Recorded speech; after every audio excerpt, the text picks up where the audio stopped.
We are here with the best interior shower setup for your camper or adventure van.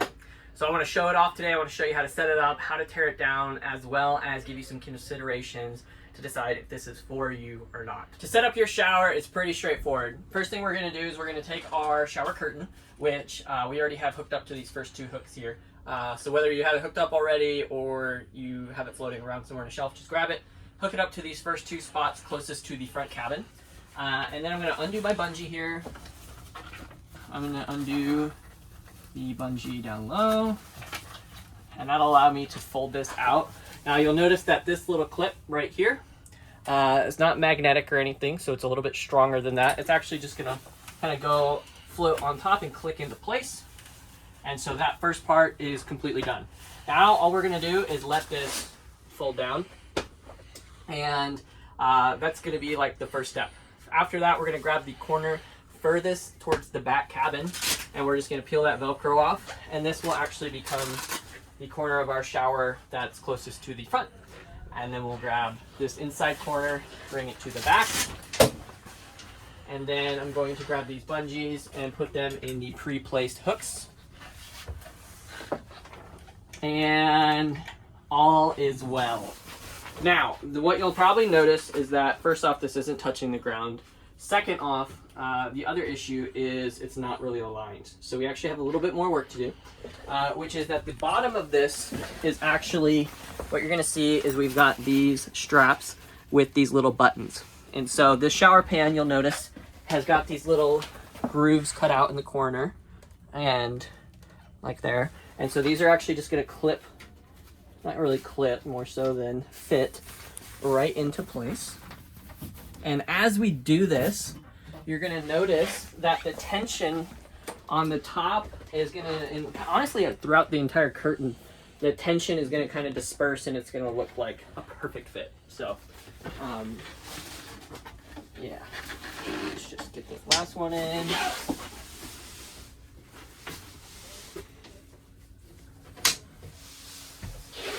All right, and there we go. So now we've got this curtain set up, and we've got a zipper and or magnet in the middle here. That way we can get in and out of the curtain. Now, one thing I want you to notice is, how do we stop water from getting everywhere in the van? That is the biggest name of the game when we are dealing with a shower. We want to keep that water inside the shower space. And so you'll see that this curtain actually comes slightly on the inside of our shower pan. So that's the first thing to notice. Now the second thing to notice is that this first line of track actually has multiple holes drilled in it, and that is on purpose. Those are actually drain holes, so if any water does get in that first layer of defense, if you will, because this lip is a little bit higher than the outside, then that would actually just drain out of there as well. So after that though, you're good to get in the van, or get in the shower, climb on inside, and you can see I have got ample room. I am 5'5", so not like a great example for taller people, but yeah, pretty much from here we have got your shower head. So this shower head will actually hook up to our water. So if you are using our like larger water system, we have got a 15 to 20 gallon water system with your hot water as well as just normal fresh water. So that hot water tank has actually been kind of picked and designed for like the conservative side of like what time you need out of a hot shower. So as you run out of hot water, the water will start passing through the hot water tank, and you'll start to get like lukewarm water. It's not powerful enough to just heat the water as it's passing through. So in a way that acts like a timer, letting you know, hey, your conservative shower time has run out. So to use this shower head, what we're gonna do is we're gonna pull back this gray piece and hit our button at the same time. That will get our shower head working. So just like this, if I hold that down and then I press the button, now we are running. And to flick it off, all we do is just flip our gray switch here back up. So that's how we operate the shower head. As you can see, it had a pretty good running right there.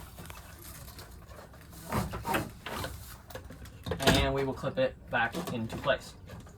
So once we've used our shower or used our mudroom, whichever one, or maybe a combo of both, what we're gonna do is tear it down. tear the shower down, fold it back up. So first thing to do is going to be detach your bottom clips. Maybe even, you know, hit your curtain a little bit, let that water drip down as best you can.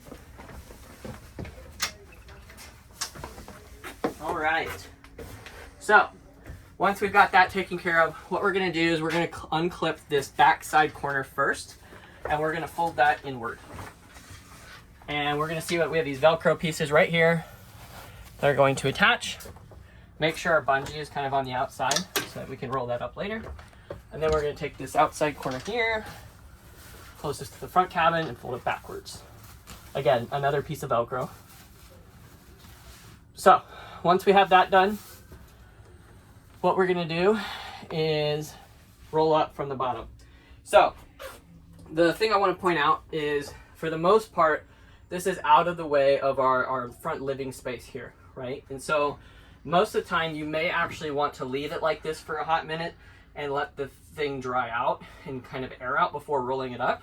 And so if you were going to roll it up though, all you want to do is just grab from the bottom, and you want to make sure that you roll tightly as well as evenly. And so we're just gonna kind of shake it out, straighten it up, and one hand on each end as best we can, just rolling that evenly.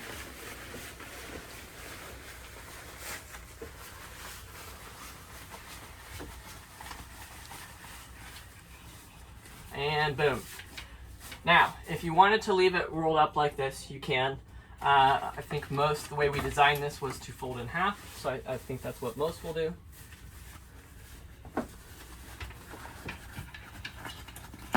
But you're just really wrapping that bungee around and clipping it back into place around itself. Oops. Boom. So there you go. And that's how you set that up. And if I wanted to detach the whole thing, I just have got 2 more of these clips. And now this can go outside, in or out. It can go into storage cabinet, wherever. And we've got our whole front cabin space back. So that's how we set up and tear down a shower. What I'm going to do is just throw a list of considerations your way to decide if this is an option for you or not. So one of the first things I want you to pay attention to is the location of the shower where I'm standing now. As you can see, we are right next to the slide door. And so the reason this is important is because this is a high traffic area. And why that's important is because this location actually doubles as a mudroom. And so you can see we have 2 pieces of track that will surround the entire shower pan, and that was actually no accident. Our engineering team did that on purpose because we want that track to catch some level of the main debris of pebbles and rocks and whatever your shoes or other gear is going to bring into the van. That way we're not having to clear out the shower drain sooner than later. And so whether it's going to be your gear, your shoes, your dog, your kids, yourself, and you need to rinse off or spray off anything before getting the rest of your van dirty or muddy, you totally can. Another great pro tip, we've had several clients who just put a little rug over this, and that catches the main debris most of the time, and that works great for them because they can shake out and vacuum off that rug whenever they need to. Now, the second reason I want you to pay attention to location is because you may notice I'm standing right where that 3-person bench goes. Now, the great news is you can still put a 2-person bench right here directly behind your driver's seat in conjunction with the shower. So you can still seat a total of 7 people with the passenger move. And as well as you don't have that problem in a cargo van, obviously, because there's no seats in the back for a cargo van. But if you are doing a passenger van, do know that that 3-person bench is just not possible in the second row behind the driver. Now, the next consideration I want to throw your way is going to be all the slots that you see cut out in the shower pan insert that I'm standing on now. Now, as we mentioned before, it's actually no accident that these slots are cut out. You'll notice that there's a specific pattern to where they're cut out. And so you've seen us use our T-track mounting system for all sorts of stuff like eyelets and 3D printed hooks, as well as bike fork mounts on the gear slide and all sorts of stuff. So anything that is a 40 series mount, which is our main track here, is going to be accommodated in these slots. So I have an eyelet here just to show you an example. but you can actually turn that in the same way you can elsewhere in the van. And so any type of mount you have can be used right here. And so this is great. We just talked about a mudroom, for example. If you need to, say, tie the leash, your dog's leash here, and keep your dog in one location while washing off or rinsing off, you totally can. And so if you're looking for that extra mounting and extra versatility, that's definitely a consideration to keep in mind. Consideration is going to be maintenance. So there's really 3 categories under that maintenance header.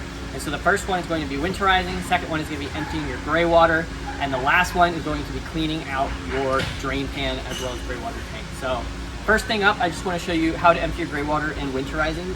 So with winterizing, really, if you just keep your valve open, that should allow enough air in to eliminate any major concerns. And I would also just say best practice, if you are going to be using the shower pan and water system in weather that's below freezing, then just emptying that gray water as soon as you can after use is going to be best practice, in conjunction with keeping that valve open to make sure there's airflow through those pipes. So I just want to show you where that is, just to show you how simple that can be. This blue valve right here, we're just going to turn that, and that would keep my valve open, just allowing any airflow through. So that's what we mean when we say keep that open for winterizing. Second thing would be emptying your gray water. So while I'm down here showing you, this is where we can actually hook up a hose to empty gray water at an approved service site. So honestly, any app that you're going to be using for finding campgrounds, like All Trails or even some harvest hosts, will actually list if they have those gray water services available to dump your gray water appropriately. So when it comes time to do that though, just simply hook up that hose right here, and again, open your valve and you are good to go. And that's how easy emptying that gray water is. The last piece of maintenance to consider is going to be cleaning out your shower pan. So fortunately, the engineer team thought through this as well, and we have got 4 bolts that you can see here on your shower pan. And so all you have to do is use your little 4mm T-handle or Allen wrench and pop those out. Then your shower pan will lift all the way out, so you can spray this off outside if you need to. But what's great is both of these pieces of material, this black insert as well as this white one, are made out of HDPE. And why that's great is because it is microbial resistant, which just means that microbes are going to have a hard time adhering to it. And so it actually will just simply allow all of that to get rinsed off, the majority anyway. And so as you get closer with the camera, what you're going to see is that this is actually angled to the front passenger corner. And this has actually been machined out of one solid piece of HDPE, which is great because anytime the van is on an incline, the water is actually going to want to flow that way as much as it can.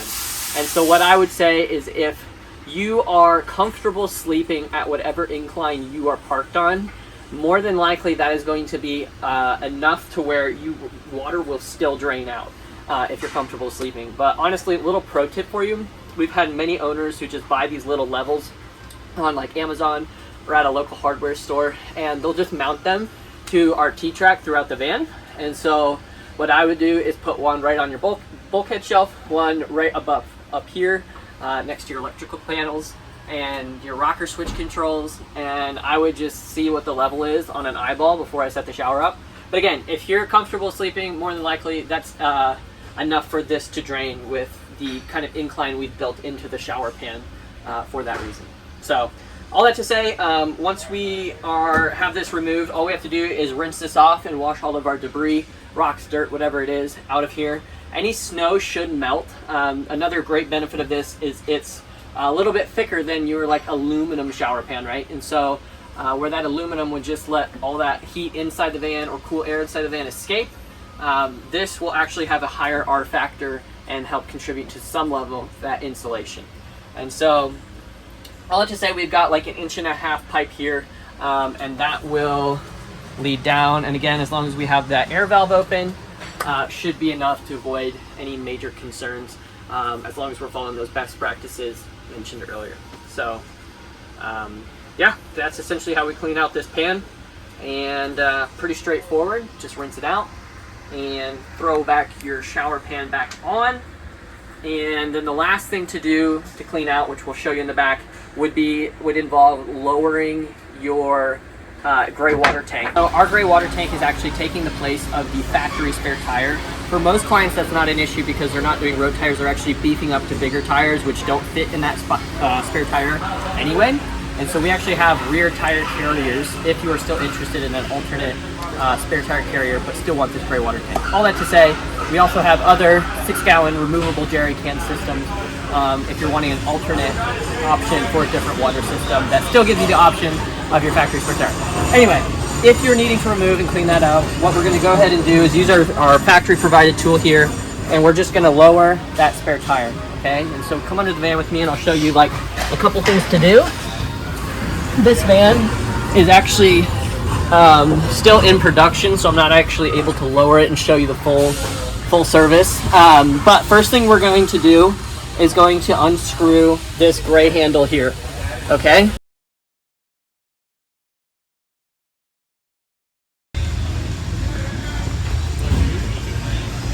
Ready? Okay. So once we have this unscrewed and completely removed and detached, our gray water tank will be ready to lower without messing up the rest of our plumbing. Other thing we're going to do is go on the front here and just undo these zip ties so that doesn't get caught as well. But as we lower it, it's not going to just drop all of a sudden and hit the ground. It's actually going to slow lower. And so once that happens, all you do is it's going to be really close to the ground, having been fully lowered. Simply like lift up the front, reach in there and kind of detach the cable, and that's kind of holding it. And you'll be good to go to remove and spray it out, clean it out, do whatever you need to do. Clean out any clogging in the pipes if there's any. And, you know, I'd imagine that's not a service you're going to have to perform very often, if ever. But that's just a quick rundown of how you would go about doing that. So that's all we got for you here today. Thanks for checking out our shower. And go ahead and follow, subscribe.